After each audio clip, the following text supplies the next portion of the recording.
नमस्कार दोस्तों, मैं डॉक्टर प्रियंका। आज हम बात करते हैं एआईपीजीटी की प्रिपरेशन के बारे में। तो दोस्तों, जैसे कि आपको पता ही है कि हमने प्रीवियस वीडियो में चरक परिचय को 2 भाग में डिवाइड किया था, उसका हमने पढ़ा है। उसके बाद हमने फर्स्ट चैप्टर जो दीर्घम जीवितीय अध्याय है, चरक पूर्वाध का फर्स्ट चैप्टर है जो, उसका हमने 3 पार्ट्स में डिवाइड किया था। तो 2 पार्ट्स को हमने कवर अप कर लिया है। जिसने अभी तक नहीं देखा है तो मैं लिंक डिस्क्रिप्शन बॉक्स में मेंशन कर दूंगी, आप वहाँ जाके वो वीडियो देख सकते हैं। और उसके बाद आज हम फर्स्ट चैप्टर के थर्ड पार्ट की बात यहाँ पे करेंगे। तो आशा करती हूँ आपको ये सब अच्छे से समझ आ रहा होगा।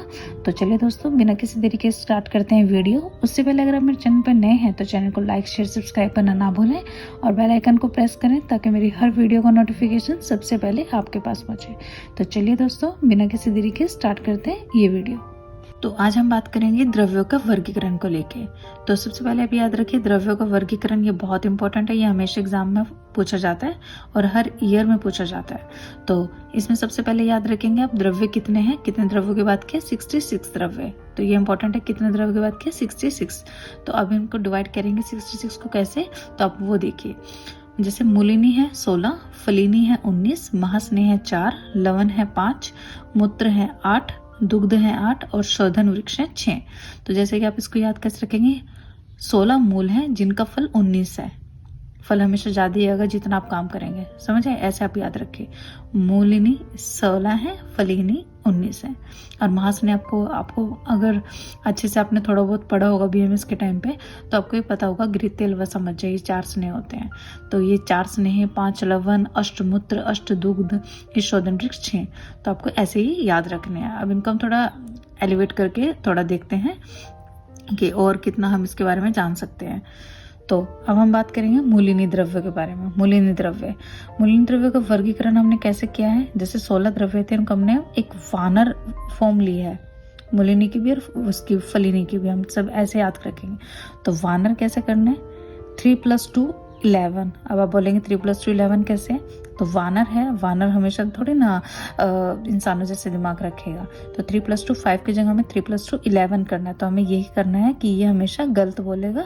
तो 3 + 2 11 आपने इसको याद रखना है। तो इसको हमने वमन 3 करे हैं, नस्य हेतु 2 करे हैं, रेचन 11 करे हैं। तो वमन 3 याद रखना है। ऐसे क्वेश्चन आएगा एग्जाम में कि वमन हेतु कितने द्रव्य बताए हैं, वमन में ये आता है क्या। जैसे आगे इसके वर्गीकरण के द्रव्यों की बात करेंगे तो आगे इसमें ये आता है क्या, रेचन हेतु कितने माने हैं मूलिनी में। तो ये क्वेश्चन बन जाता है। तो आपको इसको याद रखना पड़ेगा 3 + 2 11।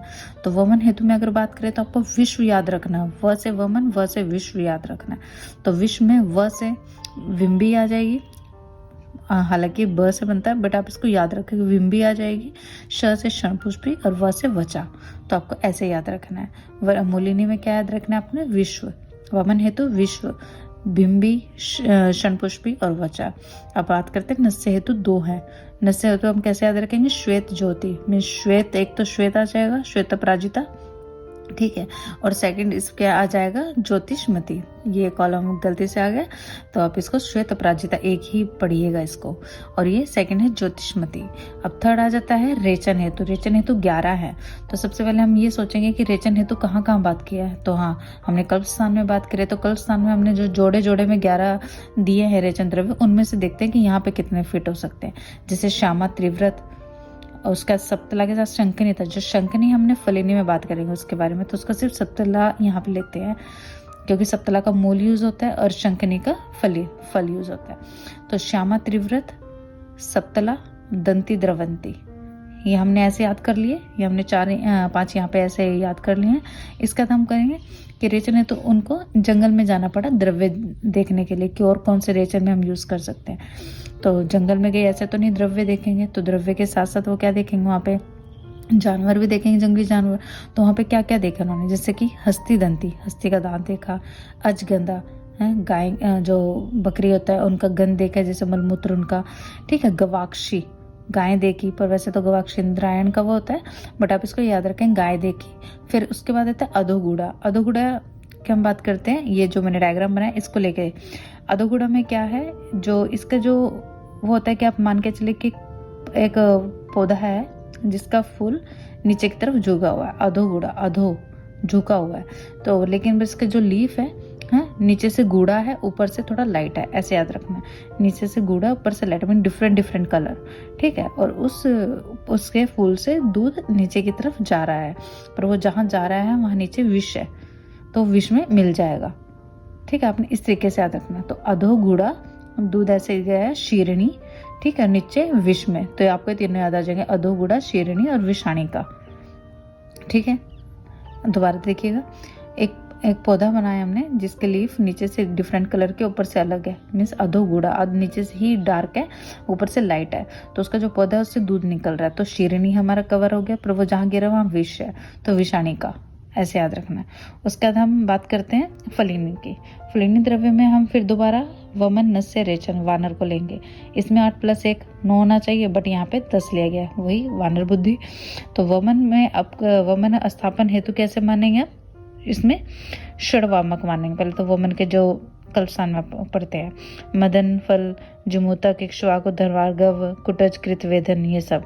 उसके बाद हम इसमें त्रिभुज और हस्तपर्णी और पढ़ेंगे। त्रिभुज क्या होता है? ककड़ी होता है, ठीक है। त्रिभुज और हस्तपर्णी और हम इसमें याद रखेंगे, ठीक है। उसके बाद हम आते हैं नस्य। नस्य हेतु, नस्य हेतु एक बेस्ट चाहिए हमें, सिर्फ एक ही चाहिए नस्य हेतु, पर वो बेस्ट होना चाहिए।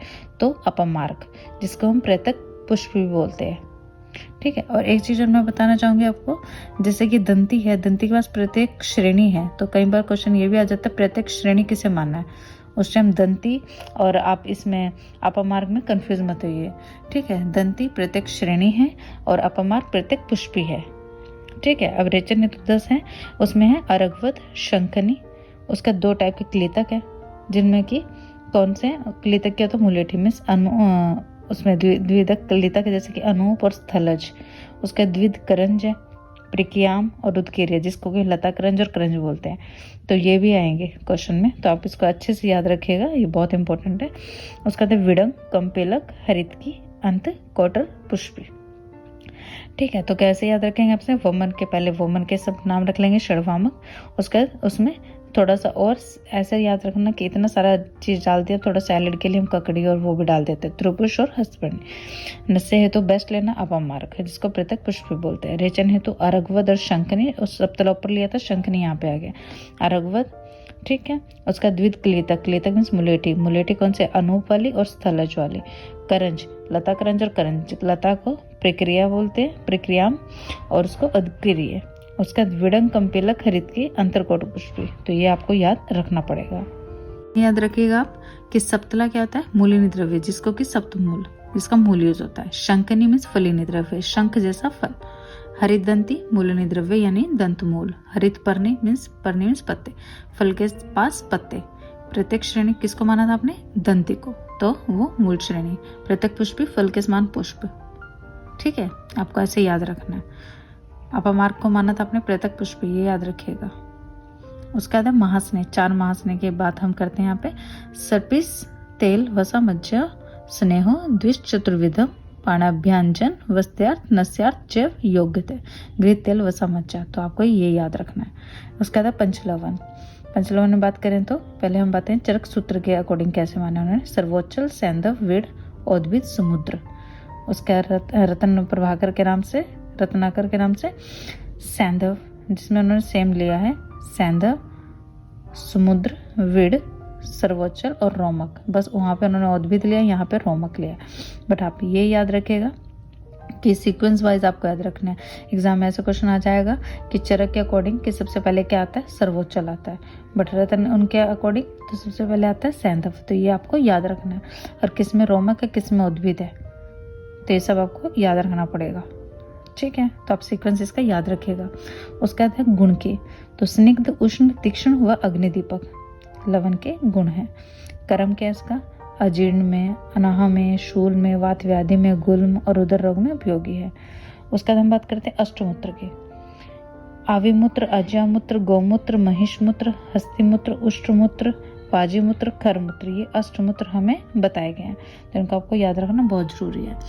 तो इसके बाद बात करेंगे हम लघु गुण किसको मानना है और गुरु गुण किसको मानना है। तो लघु को भी आप याद रखिएगा, जो लेडीज वाले हैं वो सब मादा गुण माने गए हैं, और नर वाले वो गुरु गुण माने गए हैं। जैसे कि गो, अजा, गो अजा आवी महिषाने तू स्त्रीणाम मूत्रम प्रशस्ते, गाय बकरी भेड़ भैंस का मूत्र, ये सब क्या है, मादा, ये लघु गुण है। उसके बाद है गुरु गुण, इसमें क्या है, खर ओस्ट्रे मीन्स खर मीन्स गध है, ऊंट, भन राक्षुणा पुंसा मूत्रम हित समृतम, तो हाथी गधे ऊंट हाथी घोड़े का मूत्र। ठीक है, उसके बाद मूत्र के गुण की बात कर लेते हैं। उष्णम तीक्ष्णम अथरुक्षम कटुकम लवणान्वितम, मीन्स उष्ण तीक्ष्ण अरुष, प्रधान रस क्या है इसका, कटु व लवण अनुरस वाला, तो ये भी आपको याद रखना, प्रधान रस क्या है, कटु व लवण अनुरस वाला। वह प्रयोग रूप, उत्सादन में, आलेप में, स्थापन में, विरेचन में, स्वेदन कर्म में, उपनाह में एवं प्रेषक रूप में मूत्र का उपयोग होता है। अब सामान्य प्रयोग अगर इसकी बात करें तो सामान्य में क्या है, अनाह में भी यूज कर सकते हैं, अनाह में हम लवण भी यूज करते हैं, याद रखिएगा। उसके बाद है अगध, उसके बाद उदर रोग, अर्श रोग, गुल्म, कुष्ठ और किलास में हितकारी होता है, तो अब इसको याद रखिएगा। प्रयोग रूप से कहाँ कहाँ यूज होता है, उत्सादन, आलेप, स्थापन, विरेचन, स्वेदन कर्म, उपनाह एवं प्रेषक रूप में मूत्र का प्रयोग होता है। पर सामान्य प्रयोग में अनाह, अगध, उदर रोग, अर्श रोग, गुल्म, कुष्ठ और किलास में हितकारी। ठीक है, इसका श्लोक रूप में आप ऐसे कर सकते हैं, दीपनियम विषणम च कृमिहनम च उपदिश्यते पांडुरोग उपसृष्टा नाम उत्तम शर्म च ओत्तिदे, श्लेष्मान शम्यत पीतम मारुतम च अनुलोम्यते कर्षेत पीतम मधुमाग मित्यस्मिन् गुण संग्रह। ठीक है, आप इसको याद कर सकते हैं ऐसे भी। प्रभाव के अकॉर्डिंग बात करें तो मूत्र पांडु रोग में उत्तम होता है, आरोग्यदाता होता है, तो ये भी आप याद रखेगा कि किस में उत्तम है, कौन से रोग में, तो पांडु रोग में उत्तम है, आरोग्यदाता है, कफ शामक है, वात अनुलोमक और पित्त विरेचक होता है। कफ शामक है, वात अनुलोमक और पित्त विरेचक। तो मूत्रों का गुणों में मतांतर क्या है, पित्त विरेचक में चरक क्या बोलते हैं, कर्षेत पितम अधोभाग मित्यस्मिन् गुण संग्रह। ठीक है, इनका आपको बस श्लोक याद रखने हैं। पित्तवर्धक वाग्वर्ज्य मानते हैं, पित्तविरेचक चरक मानते हैं, पित्तवर्धक वाग्वर्ज्य मानते हैं, पित्तलम रुक्षोतीक्ष्णोष्णम लवण अनुरस कटु, विषहन मानते हैं शुश्रुचि, मूत्रम मानुषम च विषापहम, मूत्रम मानुषम तु विषापहम, शुश्रुसूत्र स्थान में क्या मानना है, मूत्रम मानुषम च विषापहम, और उन्होंने तू विषापम, तू वाली बात अगर आ रही है तो वस्त्रांग जी ने माना है, च वाली तो शुश्रुत जी ने। तो ऐसे एग्जाम में भी घुमावदार क्वेश्चन आ सकते हैं च विषापम किसने माना और तू विषापम किसने माना। ठीक है, अब रसायन किसने माना, भाव प्रकाश है, नर मूत्रम गरम हंति तद्विद सेवितम रसायनम। ठीक अगर प्रयोग रूप से तो ये अमृत के रसायन के समान है। अब बात करते हैं गौमूत्र के प्रधान रसों की। तो गौमूत्र क्या है, समधुर मीठा, अजमूत्र कषाय मधुर। ठीक है, बट कटु तिक्त युक्त शुश्रुत ने माना है। ठीक है, उसके बाद आता है महिष मूत्र, वो है सशार शार, तो उष्ण तिक्त है, वाजिमूत्र तिक्त कटु है, आविमूत्र तिक्त है बट शार तिक्त युक्त शुश्रुत जी ने माना है। हस्तिमूत्र लवण है, परसा तिक्त लवण शुश्रुत जी ने माना है। खरमूत्र कटु रस है। ठीक है, आपको ऐसे याद रखना है इसका। तो युवीए युवा, उष्ण वाजी आवी क्या है, तिक तिक तिक्त है, ये तीनों तिक्त हैं।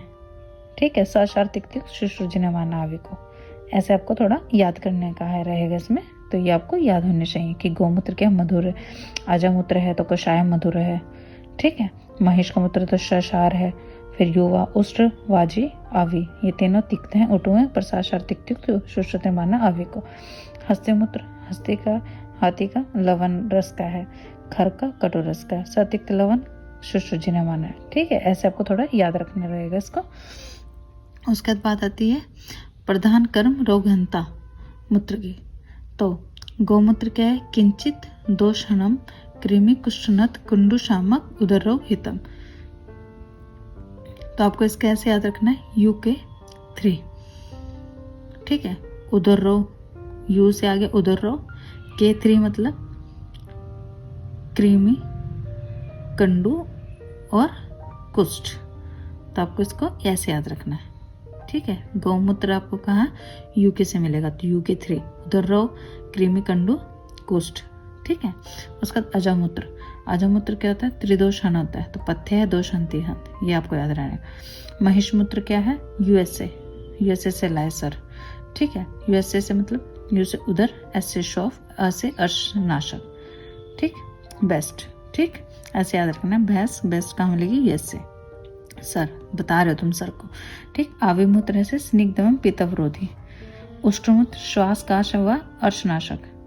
वाजमूत्र कुष्ठ वरण अविशाप। वाजमूत्र क्या है, कुष्ठ व्रण अविशापम, ठीक है, कुष्ठ में व्रण में अविशापम में, ठीक है।